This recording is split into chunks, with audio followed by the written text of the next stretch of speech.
The city will be leading the charge in northern BC in attempts to reduce secondhand tobacco smoke. Council has unanimously approved pursuing a bylaw to restrict where smoking can happen in and around civic facilities. But how that will look is still up in the air. This may soon be one location where cigarette smoking is not allowed. Council concurred with a plea from the local branch of the Canadian Cancer Society to introduce a bylaw to restrict outdoor tobacco use at civic facilities.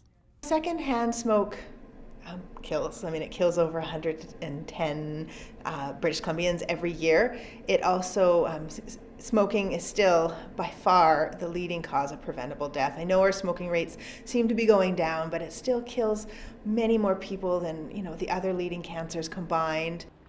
In 2012, the Union of BC Municipalities endorsed such a bylaw, and several BC communities have signed on.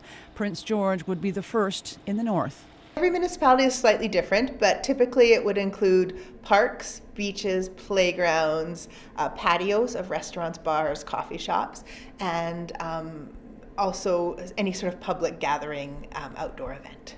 Not all municipalities are the same, nor are their bylaws. That's the next step with city staff, to research those communities.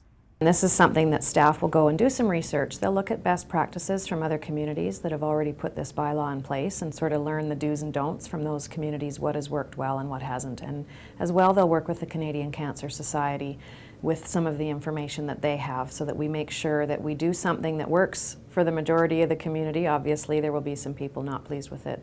One of the biggest challenges cited by councillors was the enforceability of such a bylaw. Obviously, we have many bylaws. We can't possibly enforce every bylaw in every location in the city and see someone who is not in compliance at all times. The Canadian Cancer Society has offered to partner with the city on that educational campaign, both in spirit and financially. For Karenza Medhurst, reducing children's exposure to secondhand smoke is a personal campaign. As a young mother in Prince George, I'm protected inside, and the places where I often have to leave early are outdoor gatherings. When I go to the beach, when I go out to parks, celebrations in Canada Day, people are smoking all around, and you're just really aware of the young people. Administration wouldn't commit to a timeline to have suggestions for Council's consideration, but it would be as soon as possible. Cheryl Jan, CKPG News.